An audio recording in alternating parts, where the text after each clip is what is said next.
Welcome to the program, everyone. My name is Brian Craig. This is the Brian Craig Show podcast. Thanks for tuning in. Make sure you follow and subscribe on whatever platform you are listening on. Okay, we've got a lot to cover on the program, and we will take calls in a little bit. If you are watching live on YouTube, because, the Brian Craig Show podcast is on all podcast platforms, but if you watch live on YouTube, you can call me live on the show at 1-888-465-2631. So there was an incredible press conference with Caroline Leavitt at the White House today. I'm going to play a few clips of that, and we're going to talk about it. And she really got the Fox News reporter, Jackie Heinrich, got her under control, put her in her place. This summit that President Trump had on Friday with Putin in Alaska was just absolutely amazing and historic at the same time. We used to have summits all the time when Reagan was president. When I was a kid in high school and in middle school, in the 80s, he was always having summits all the way until the very end of his term. In fact, if I remember correctly, now I could be wrong about this, but my memory serves, there was a summit with Reagan and Gorbachev in New York City, and for some reason, I want to say that George H.W. Bush, Bush 41, Bush 1, was president-elect. That the election had already happened and he was president-elect, and it was in 88, and it was in New York. And I remember the motorcade was insanely long for Gorbachev. And these summits were really a big deal. And they would happen with Reagan and Gorbachev all the time because we were dealing with the arms race, and of course the Soviet Union was collapsing. But we haven't had anything like that since then, until President Trump met with Putin in Alaska. And the media predictably are downing it. But, they downed it when Reagan was doing it too. They didn't like it. And Reagan, one of the summits was in Moscow. And President Reagan, it's weird the things you remember as you're talking about him, because I'd forgotten about, I remember the summits, but I'd forgotten about the details. And everyone talks about Reykjavik, Iceland. That's the one that Reagan walked out of the meeting on. And the Democrats wanted to impeach President Trump for walking out of the summit meeting. And what had happened at that meeting in Iceland, the summit meeting with Reagan and Gorbachev in Iceland, is when Gorbachev demanded that Ronald Reagan end the Star Wars program, the SDI. This is the most famous of the summits. And Reagan refused. And Gorbachev says, well, if you don't stop your Star Wars program, your Strategic Defense Initiative, SDI, it was called Star Wars, for obvious reasons, we got nothing to talk about. Reagan got up, walked out of the summit meeting, got into the car for the motorcade and went to the air. Did he go to the airport or the embassy? I think he went to the airport, if I remember correctly. And then Gorbachev backed down and Reagan came back. And the Democrats wanted to impeach President Reagan. And the media were having a fit over it because they all hated President Reagan, even though, like President Trump, he had been shot too. And then there was another summit that was in Moscow. And Reagan did something that freaked out the Russians, and it also freaked out the media. Now, if you remember, the Soviet Union was one of the things that people talked about with the Soviet Union was the long lines for toilet paper and stuff, the stores. And there was even a movie with Robin Williams called Moscow on the Hudson. Any of you ever see that? It's kind of a forgotten movie, Moscow on the Hudson. I saw it once, on HBO, when it first came on HBO. But the first scene in the movie is Robin Williams. He plays a Russian guy who defects to New York, defects to America. But in the very beginning of the movie, he's in line for some ridiculous line for toilet paper at Moscow. So at the Reagan-Gorbachev summit in Moscow, President Reagan's in his car. I don't know if he was going to the meeting or to the embassy. I can't remember where he was going, but he was driving in the presidential limousine in Moscow, and unscheduled, President Reagan, just without anybody knowing about it, just decided to stop off at a store in Moscow to see what they were really like. And he went inside a store unannounced in Moscow. It was a big deal. And the left had freak outs over that too. So the way that the media have reacted to President Trump's summit in Alaska with Putin, this is the same way they did with Reagan. It's just people forgot. And I just remember it because I was alive then. I was a kid. I was in high school. I was 17 in 1988, when he left office. But I remember these things. And I watched the news and followed it back then, and I was excited. And this is just from my memory. If you go back, you can see these in more detail. But the media, their reaction to Ronald Reagan at all of the summits was just the same. In fact, the Democrats, like they're going after President Trump today, were going after Reagan then. Governor Cuomo, that's running for mayor, right? Fredo, he's got the TV show, now that's online and everything. Their dad was the big Democrat at the time, Mario Cuomo. He was the governor of New York. And Mario Cuomo, people don't even know who he is anymore, but he was like the number one Democrat. Him and Willie Brown in San Francisco. And he gave a big speech. It was the highlight of his career. He gave a big speech at the Democrat National Convention attacking President Reagan for the military buildup and the way he was handling these summit meetings. So, they do hate Trump. They hate Trump more than they hated Reagan, but they hated Reagan a lot too. It's just been forgotten because he's gone now, and the people around him are not, that were around him are gone now.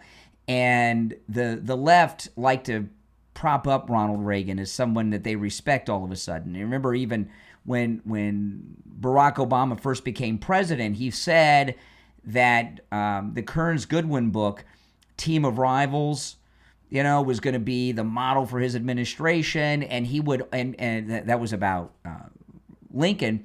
But when Obama was running for president the first time, and when he first became president, was always saying good things about Ronald Reagan. And it was crazy because they were all over Ronald Reagan like crazy. Remember, they used to talk about how he had Alzheimer's and stuff, which he didn't. So the way they handled the summit is very much the same that they handled the Reagan-Gorbachev summit, is the point I'm making.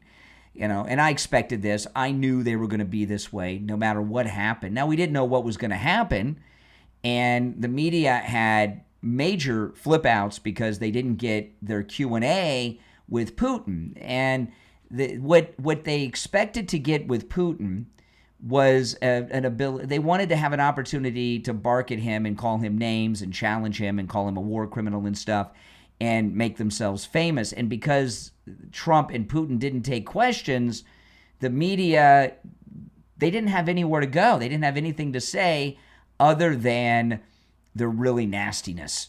And that's what they filled airtime with. So this press conference with Carolyn Levitt,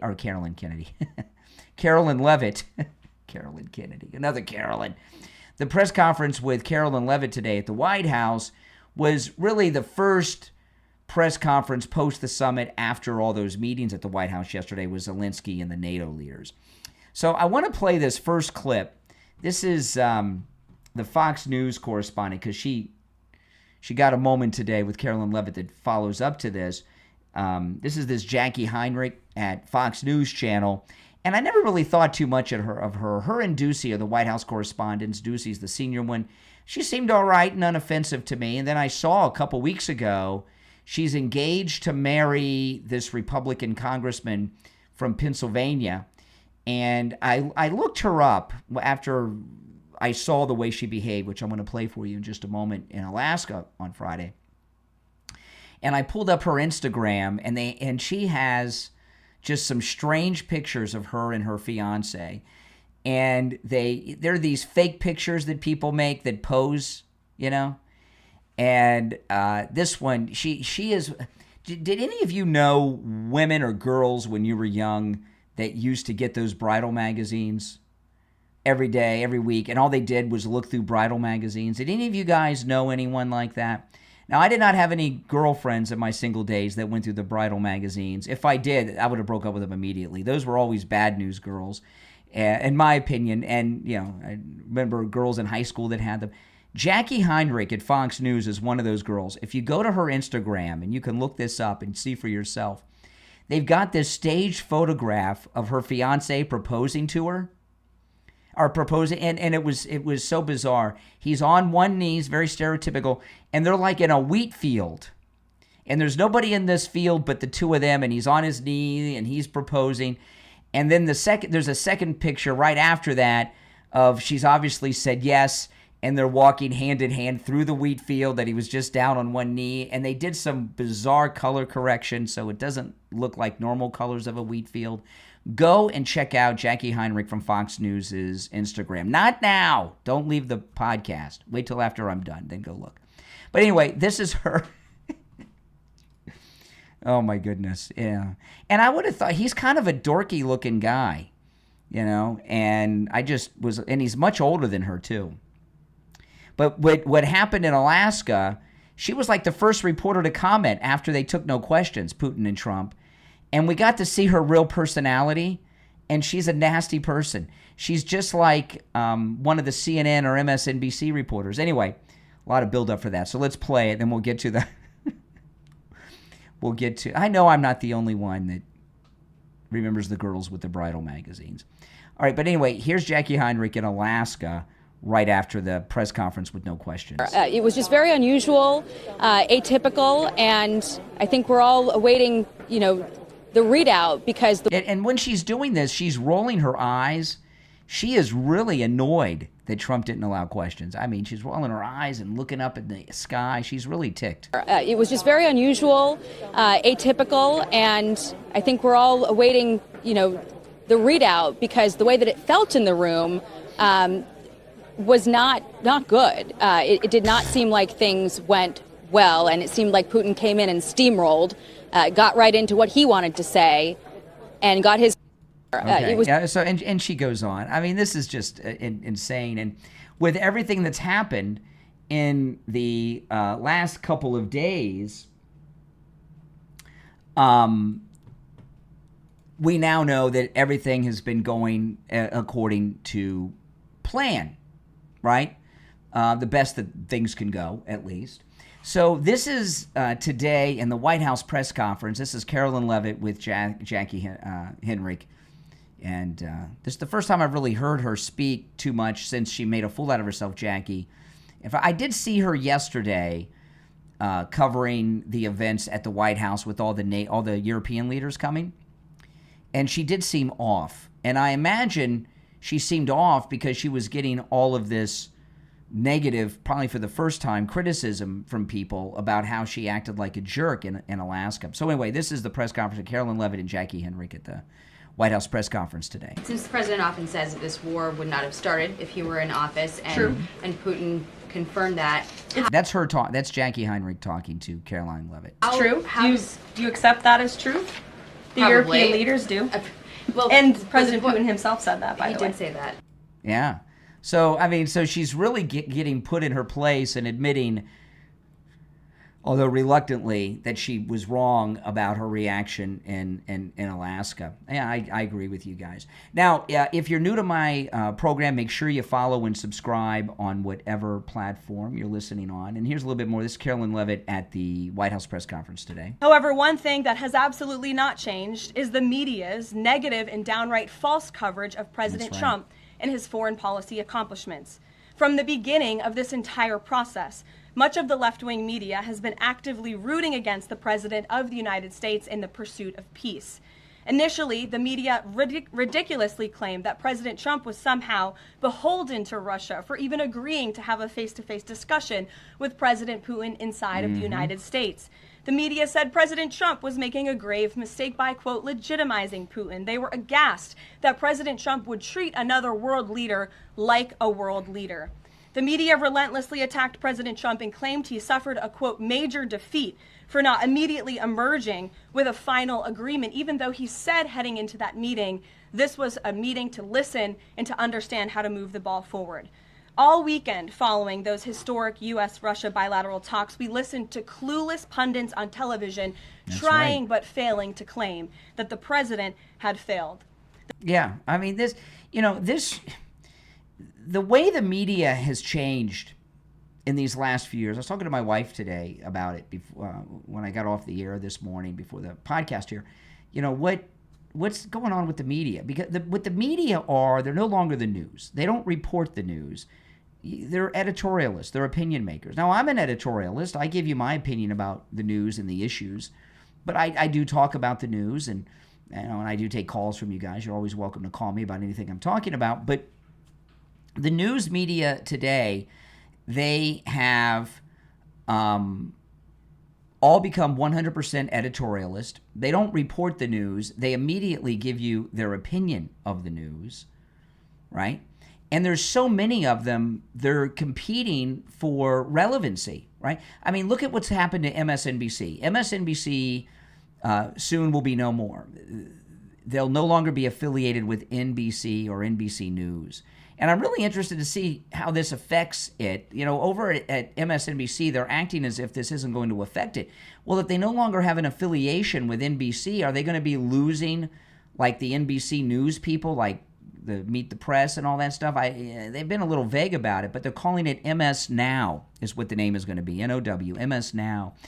And they're very lowly rated, and so many people are saying, oh, MS, no one watches, or no one watching. There's all these things going on X about it. It's been trending. They're going to go off the air. This is a temporary thing that the company's doing. MSNBC, as it transforms into this new thing, is going to go off the air. And the reason that so much news is going off the air, and I'm going to throw Stephen Colbert into this, even though he's not news, he's supposed to be entertainment. I don't find him entertaining, but he was doing a riff on the news every night, right? And MSNBC. The reason these things are disappearing is not because of the ratings so much. It's because Elon Musk with Doge shut down USAID, and they don't have USAID funding all this stuff anymore. And if you remember when Doge went through USAID, they found very specifically how USAID was paying for online subscriptions to different news organizations. We saw this. And I remember the late, great Rush Limbaugh used to talk about, he says the media, they're the only business that doesn't care what the customer thinks. They think there's something wrong with the customer if they don't partake and watch what they're doing. And now we know the big secret. The media have been funded by USAID and probably Act Blue, which the Trump administration is looking into now. And you're going to see a lot of mainstream legacy media or liberal media. You're going to see it disappear, like MSNBC, like Stephen Colbert, because they're not being funded by USAID anymore. So these companies, they're not keeping them on the air because they're not getting that USAID money. And this is what's happening. And that's why it's all going away. And The View very well may not return to the air from this hiatus, right? In broadcasting, there's an old saying in broadcasting, never take a vacation. Yeah. And hiatus is vacation. The View may not return. I wouldn't be surprised. And if they do return, the show itself is on life support. But anyway, back to Carolyn Levitt today, telling the media off for their really disgusting display that they've shown since this summit, where thousands of people are dying every week in this war. It's not about, Trump's position on the war really is, when it comes to the combatants, Ukraine and Russia, he's not really taking a side. We've got some allegiance to Ukraine because we've given them so much money. We're selling them weapons now, but we've been giving them weapons for years with the money. But he's really handling it as like Switzerland, an independent, neutral party as much as possible, because he just wants to stop the people from dying. Right? Thousands are dying every week on both sides. He's trying to stop that. But these people in the media, they don't care about the people that are dying. They're so removed from it. They're really, in many ways, psychotic. And one of the reporters, I think it was was it Ducey? It was either Ducey or Brian Glenn yesterday at the Zelensky press conference in the Oval Office with Trump. I think it was Ducey, but it could have been Brian. I can't remember which one it was, but it was one of those two. And they had said to President Trump, do you think that the media, the mainstream media, don't want the war to end? Yeah, pretty big question, huh? And I think that's a good question. And there's a lot of people in the mainstream media that do not want the war to end. they're really sociopathic. They don't care about the laws. Anyway, back to Carolyn Levitt today. The so-called experts in the foreign policy establishment, whose record is nothing but endless wars, trillions of wasted taxpayer dollars, and dead Americans, have the nerve to try and lecture President Trump, who has solved 7 global conflicts in 7 months, about peace. This is the same president, by the way, who brokered the Abraham Accords in his first term, on top of more than half a dozen other peace deals this year alone, as I just said. We also saw yesterday the president of Ukraine and all of the other major leaders of Europe fly across the Atlantic Ocean to meet President Trump at the White House because of the progress that was made, and that, if you ask the media, failed meeting, but it was not. It was. Okay, now that's a fascinating thing that happened yesterday. That was, I believe, probably, and I've been thinking about this yesterday, that event yesterday at the White House with President Trump, Zelensky, and the NATO leaders, right? The UK Prime Minister, President France, and the rest. That may have been the most significant meeting in the history of the White House, at the White House with a president of the United States. I've never seen world leaders in a time of crisis in such numbers from such important countries stop whatever they were doing and go to the White House for an emergency meeting it really was an emergency meeting of NATO.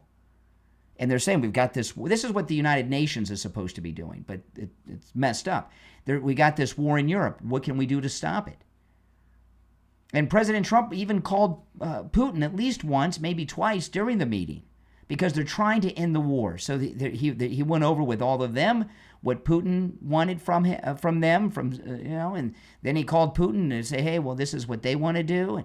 And that's all fine. President Trump was actually working out live, and we were watching it on television in real time throughout all the day yesterday, trying to end a European conflict. And I'm here to tell you, regardless of what your opinion is on the war or Donald Trump, this war, if it does not end, could easily turn into the Third World War, right? They're kind of in a stalemate right now. It's almost like World War I. The lines haven't moved too much for a war that's been going on this long.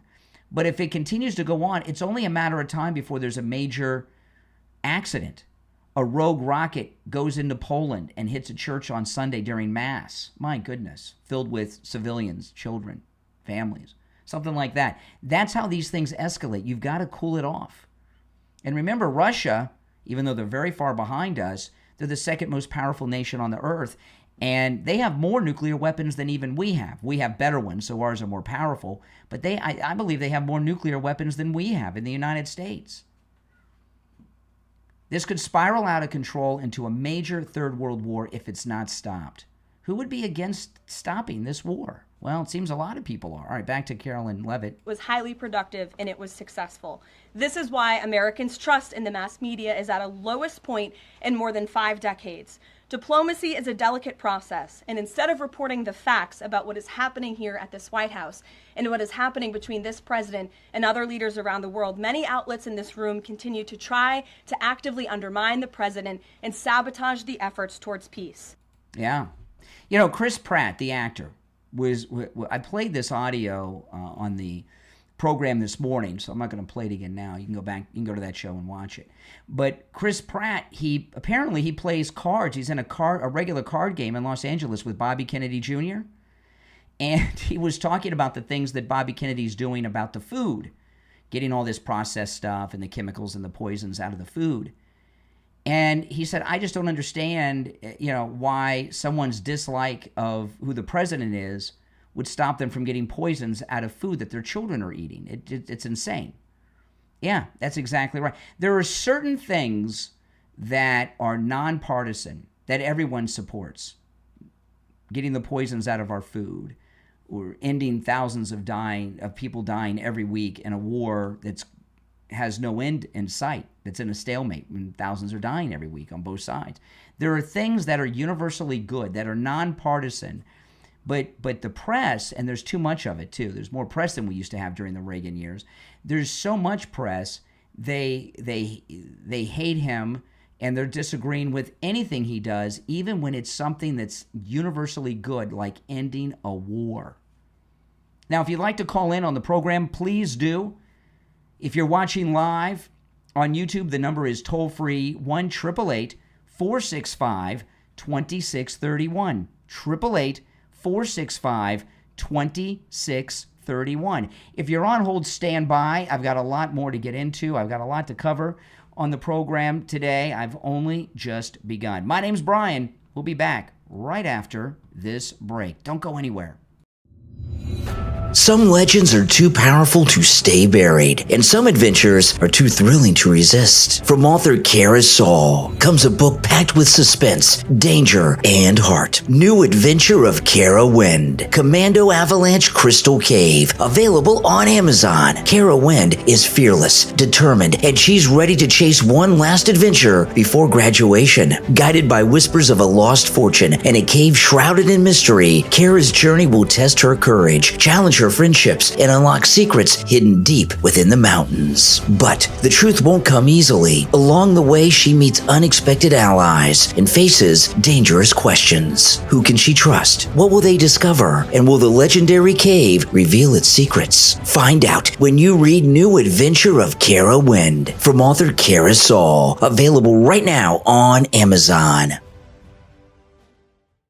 Hear ye, hear ye. Tom Laporta here from Laporta Roofing. Floridians, take note. Ron DeSantis and the state of Florida have allocated $280 million for the 25-26 fiscal year to fund new grants under My Safe Florida Home program. This grant is up to $10,000 when you spend $15,000 or more on your project. This may include roofing and wind mitigation systems. Go online at mysafefloridahome.com and get approved before the money is gone. If you need help, please call me, Tom Laporta, 954-604-4602, or find us at laportaroofing.com. It's simple. When you spend $1, the state matches $2 up to $10,000. They send you a check. I know it sounds too good to be true, but it is. So again, call us at 954-604-4602 or find us at laportaroofing.com.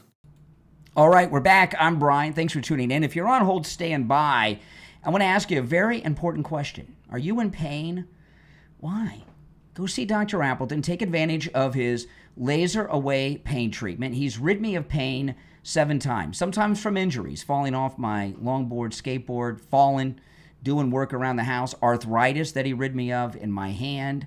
He rid me of pain in my right knee that I'd suffered from for over 30 years, and he did that 3 years ago. The first time I met him, he treated me for my knee pain. Pain's gone. 3 years later, not only is my pain still gone after 3 years, all the pain he's relieved me of, none of it has returned, because the laser treatment actually repairs the damage in your body that's causing you pain. It works, guys. I'm telling you. And with the laser away pain treatment, there's no shots, no injections, no surgery, no medications. It's 100% painless. In fact, you don't even feel the laser treatment when it's happening. Dr. Appleton performs all the laser treatments himself. I thought I was getting VIP treatment, right? Because I talk about him on the program. I know him. He's a friend of mine. No, everyone gets VIP treatment. Dr. Appleton performs all the laser treatments himself. Appointments are not necessary. Walk-ins are welcome, even on Saturdays. And, we've had listeners come and be treated by Dr. Appleton from all over the United States. He's really good, and it works. Now, just because appointments are not necessary, you can make an appointment. And if you're coming from out of town, you might want to do that, okay? I'm going to give you his number, 954-973-0710. 954-973-0710. And online, AppletonCairo.com. All right, let's take a call or two before we get into more of the news. Our number, if you're watching live on YouTube, is toll-free, 1-888-465-2631. 888-465-2631. You're on the air. What's your name? Where are you calling from? Good afternoon, Brian. It's Job calling from California. Hey, what's up? I just wanted to call in. That Friday meeting was absolutely incredible, hands down. From the moment that the planes ended up meeting on the tarmac to them disembarking, meeting on that red carpet, and then having that flyby. I mean, that is a total gangster move. I was just absolutely in awe. And in regards to what you were saying about the media, I don't know if you, I don't mean this disrespectfully, but I don't know if you were watching, but wasn't it what I saw? I saw 2 attempts of them sitting down and then having to cut the feed. And while this was going on, the media were acting crazy. The animals. They were acting like animals. They were screaming things at Putin. Yes. Yeah. They probably could have asked questions if they had absolutely had some decorum of some kind.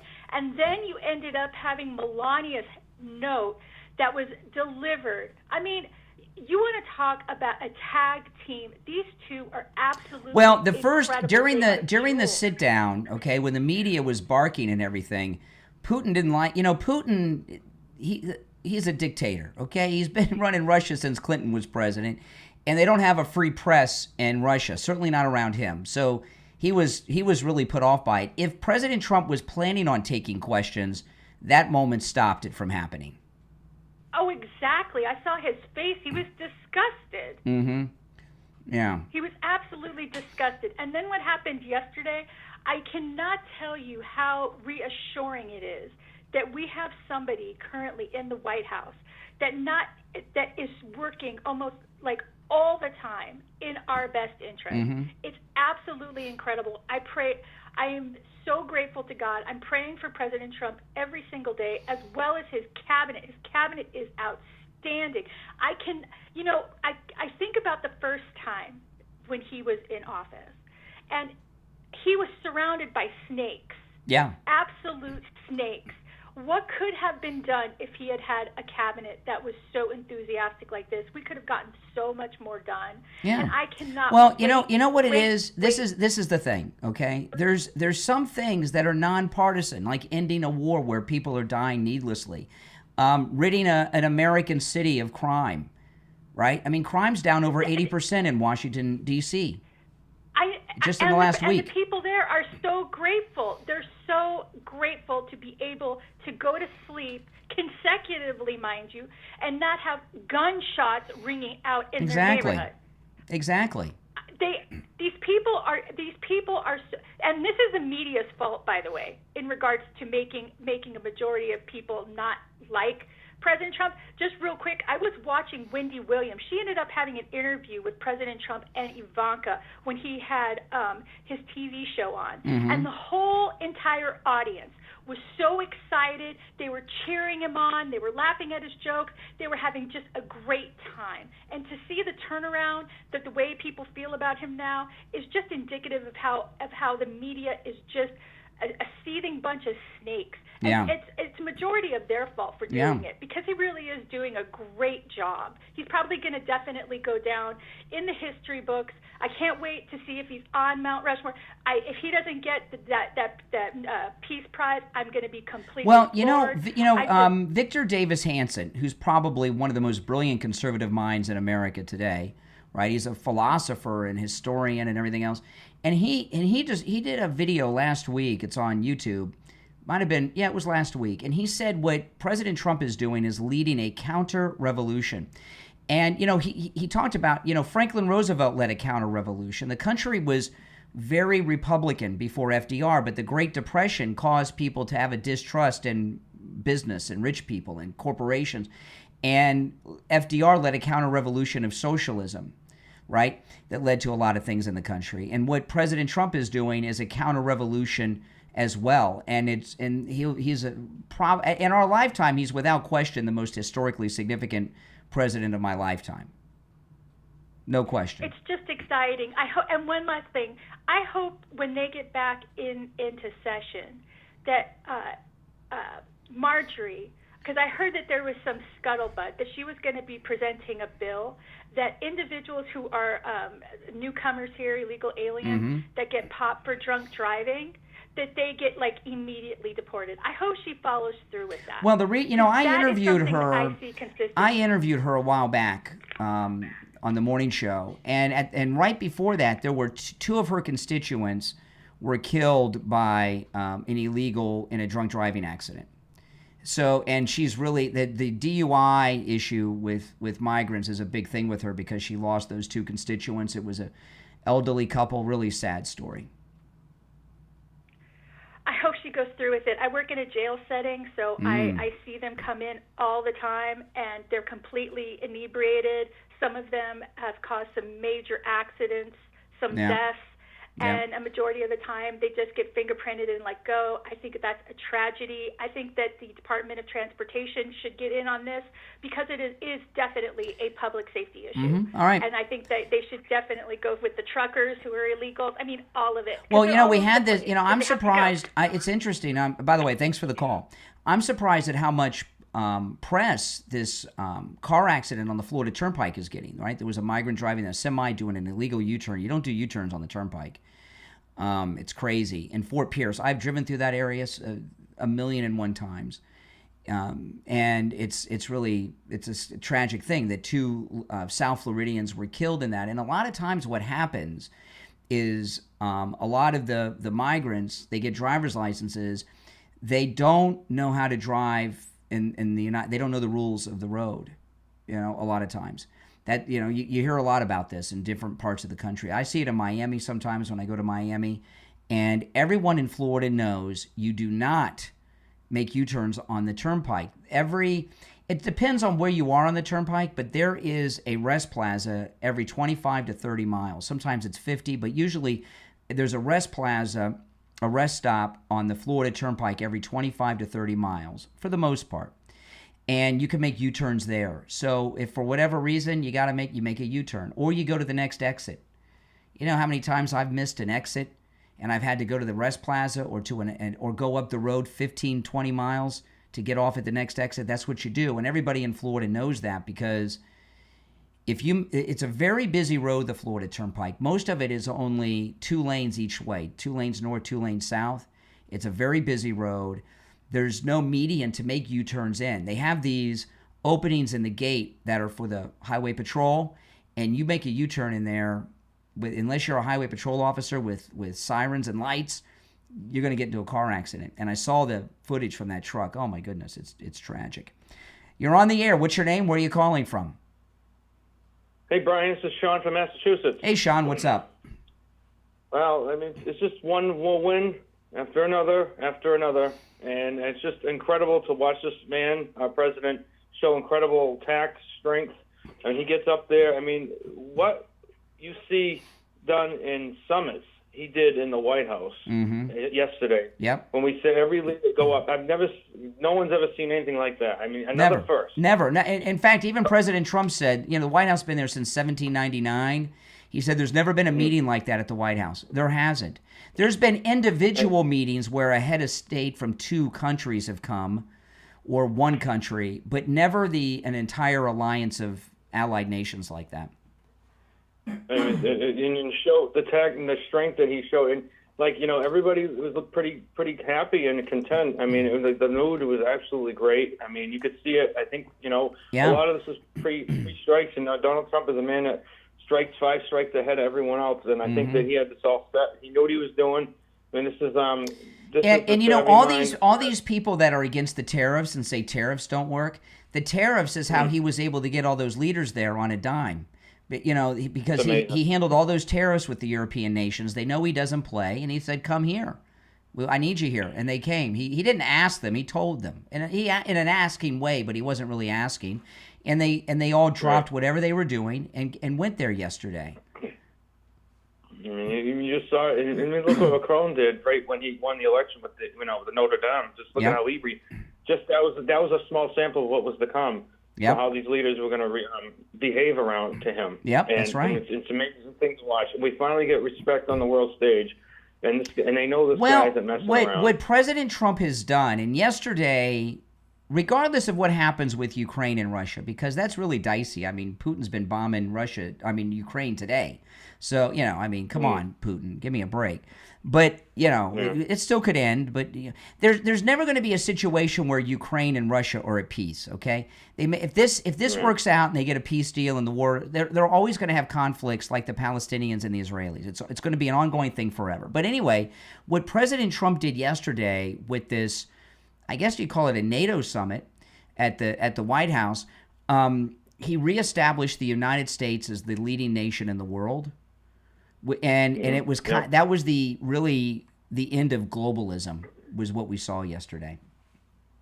I mean, the deep state players, the globalists, puppet masters, the corrupt politicians, they're all freaking out and they're shaking. I mean, just like Victor Davis Hanson, I saw when he was talking about that, and he's so right about the counter-revolution this year.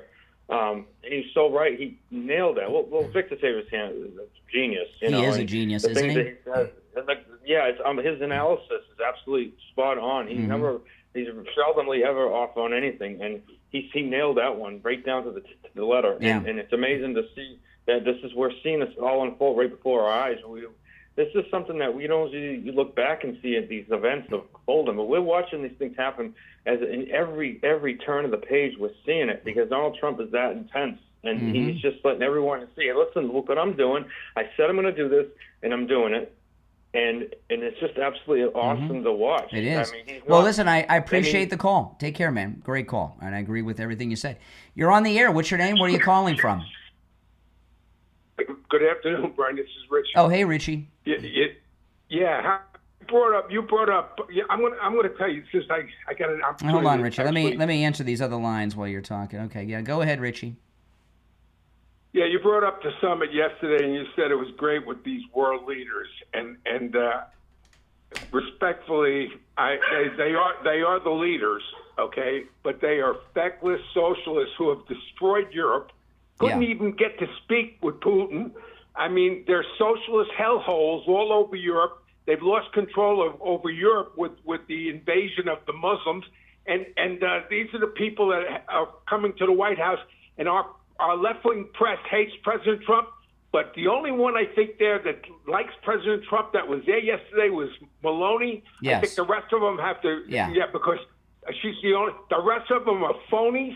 They're screw-ups. I mean, it's unbelievable. I looked at it. I said, "This is, it reminds me of you having to invite somebody to a party, and you can't stand them, but hey, you're going to invite them anyway because they have to come." And you saw who the leader was yesterday. The world saw who the leader was. Daddy. That's right. President Trump. That's right. And nobody.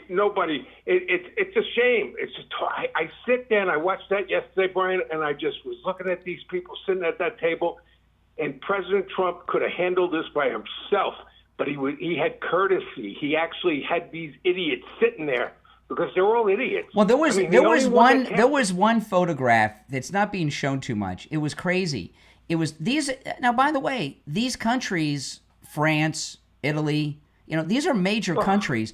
And there was a photograph of all of them sitting in the hallway outside the Oval Office waiting to be invited in by Trump. I don't know if you saw it. It looked like they were in detention waiting to see the principal.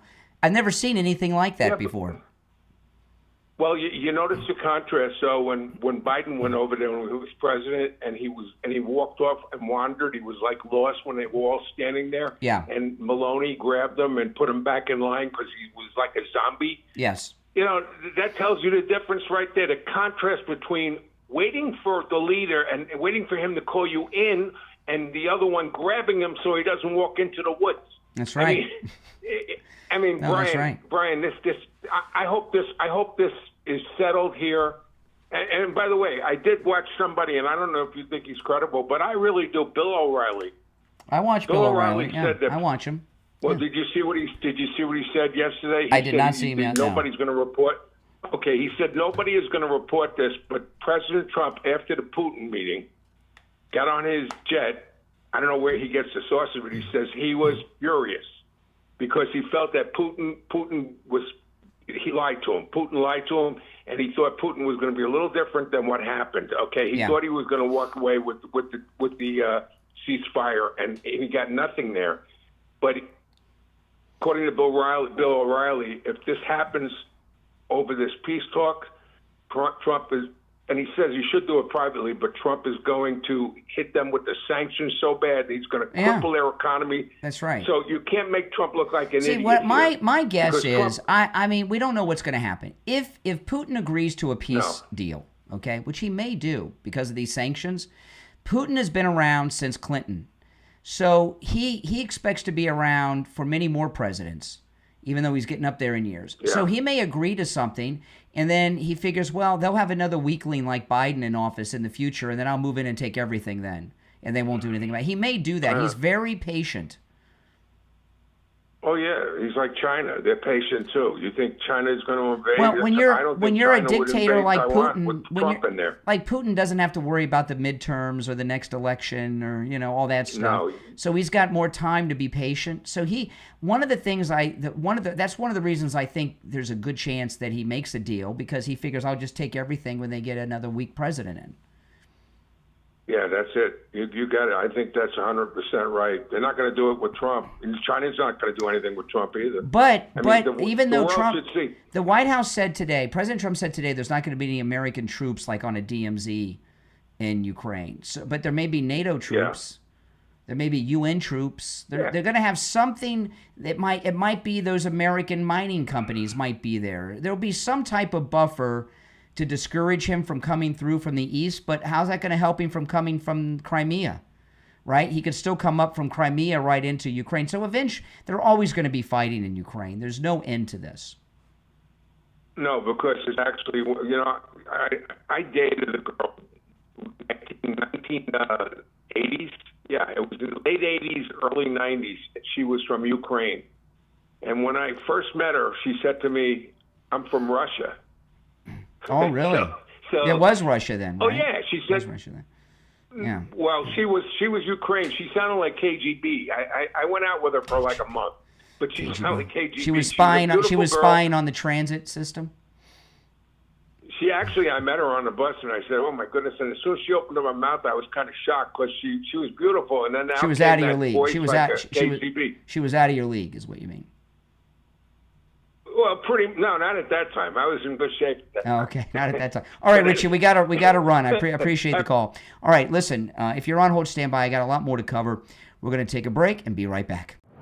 From author Jane P. Carter comes a genre-blending sci-fi thriller filled with noir mystery, cosmic warnings, and a beat that pulses with danger. Round Midnight. In Round Midnight, Jenny Rand woke from a coma with powers she can't explain and memories she can no longer trust. In a world slipping deeper into chaos, she's pulled into a shadow war where reality is fractured, time is running out, and cats seem to know more than they should. Guided by strange visions and haunted by forces she can't see, Jenny must unravel a global conspiracy that stretches beyond dimensions before the clock strikes midnight. If you like your fiction thought-provoking, immersive, and just a little strange, this is your next must-read book. Order your copy of Round Midnight right now on Amazon. The audiobook is available on Google Play, Kobo, Barnes & Noble, and Storytel. The truth is waiting. The clock is ticking. Will you follow the rhythm before time runs out? Order your copy today. Round Midnight from author Jane P. Carter.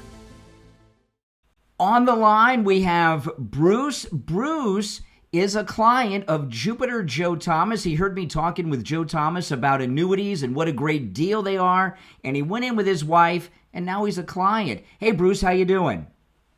I'm doing good, Brian. So tell me about your experience with Jupiter Joe Thomas. A fine gentleman. We sat down with Joe, and we explained everything to him, and we brought all our information, and he worked everything out great. The cool thing about annuities is your money's never at risk.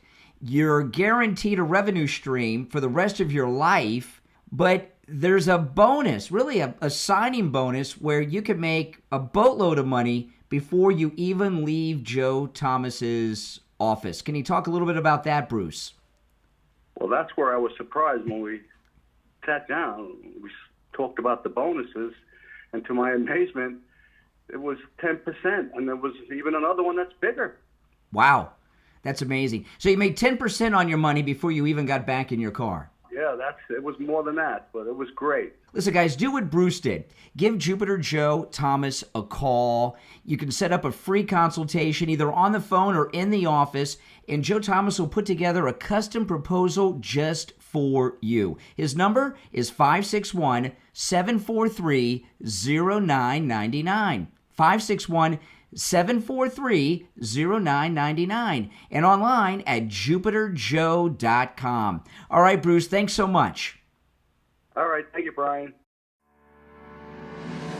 Have you ever tried to walk in someone else's shoes? Author Ellie Gregg did, literally. At the foot of New Zealand's Franz Josef Glacier, Ellie slipped on a pair of borrowed boots and stepped into the unfinished journey of a young man named Keller. Don't forget your travel guide, Part 1, Bootstrapping, available on Amazon, isn't just a travel memoir. It's a soulful collection of over 100 one-page reflections, blending poetry, philosophy, questions, and quest, all designed to inspire you to see the world and yourself differently. As author Ellie Gregg walks through grief and across continents, Keller becomes more than a memory. He becomes a guide, and with every step, the author invites you to pause, reflect, and embrace the grace even in the coldest places. This book is not about destinations, it's about transformation. If you're searching for meaning, healing, or just a new perspective, this is the journey you've been searching for. Order your copy of Don't Forget Your Travel Guide Part 1, Bootstrapping, from author Ellie Gregg, on Amazon and Kindle and paperback, because sometimes the best way forward is to walk in someone else's shoes. Order your copy right now. All right, we're back. I'm Brian Craig. Thanks for tuning in. Make sure you follow and subscribe on whatever platform you're listening on. The Brian Craig Show podcast is on all podcast platforms. If you watch me on YouTube, Brian Craig Show on YouTube, you can catch the podcast live, and that's where you can call me live on the air. And if you're on hold, hang in there. If you would like to call in, the number is pinned in the live chat. So President Trump just signed an executive order requiring an audit of all these NGOs, the non-governmental organizations. And, you know, what we have found, there's been three ways that the government of the United States has been undermining control, right? We had the USAID, which was a big blow. That was shut down. The other day, President Trump has ordered an investigation into Act Blue, which is another, it's a fundraising organization. The politicians illegally raise money from foreign countries in. And these NGOs is a very confusing mess. They get boatloads, endless government money like USAID was getting, and they organize all kinds of craziness. And now that they're going to do an audit of them. And, you know, when we were talking about Victor Davis Hanson saying that President Trump is a counter-revolutionary, there's no doubt about that. And he's, you know, he talked a lot in the first campaign of draining the swamp. This is all swamp draining activity. And now that he's back in this second and non-consecutive term, he understands the swamp, what's feeding the swamp, and he's draining the swamp at its sources. USAID, Act Blue, NGOs. He's going right after their main sources that are supplying the entire swamp. And this audit of the NGOs on this executive order might not sound like a big, juicy thing in the media. Believe me, there's a lot of people that are in a major panic over it. Now, this next clip I want to play, this is Mayor Wu, the Democrat mayor of Boston. Boston received a letter from the Attorney General of the United States on official letterhead from the federal government threatening to prosecute city officials and withhold federal funds unless we cooperate with carrying out mass deportations.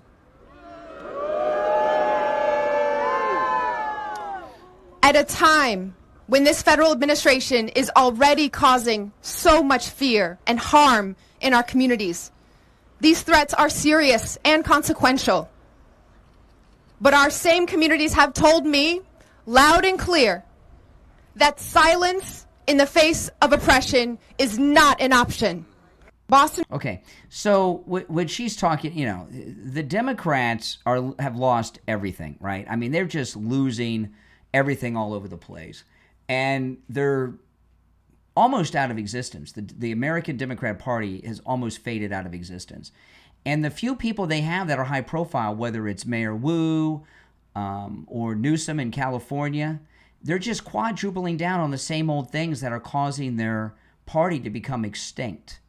And what's going to happen, and we're starting to see this now, that in the 7 days that there's been a federal police takeover of Washington, D.C., crime is down in some areas as much as 83%. And you know, one thing that hasn't been covered in the news, the federal government they've taken over the police force, but what they're doing right now, they've been concentrating in certain areas, right? The tourist areas, train station and stuff. And they're slowly moving out to the suburbs of D.C. They haven't gotten there yet. And I've got this statistic. Let me pull this up. Let me see here. This is from the police union. Robberies are down 46% in D.C. And remember, they haven't even gotten into the suburbs yet, right? Robberies are down 46%. Assault with deadly weapons, down 6%. Listen to this one. Carjackings are down 83%. Car theft is down 21%. Violent crime as a whole down 22%. Property crime down 6%, and overall an 8% of all crimes. Now, this is just in the first 7 days, and they're only in basically the tourist areas of Washington, D.C., not in some of the other parts yet, but they are expanding, I guess, as they bring more people to D.C., and I've seen some National Guard troops from other states, other than the ones that are already there, are being sent and arriving in D.C.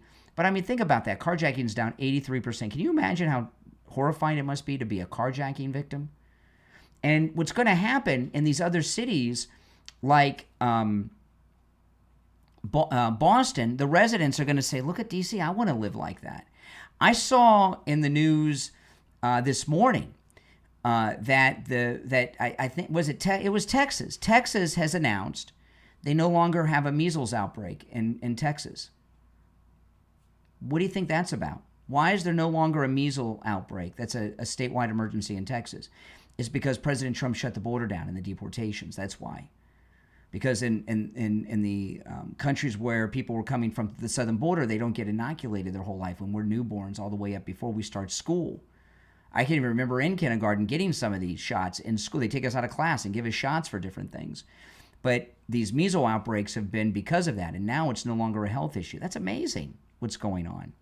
And people are realizing this, and they're going to say, I want that in my city. I want my state to be like that. All right, let's go back to the phones. You're on the air. What's your name? Where are you calling from? You're on the air. Oh, hi. Yeah, what's your name? Where are you calling from? Yeah, this is Sherry. Yeah, that girl from California, she was a good caller. Mm-hmm. Somebody new, and she was very informative, and she was a nice person. I liked her. I was saying, what's the deal with everybody was on the live chat? What's the deal with Steve? What the heck's wrong with him?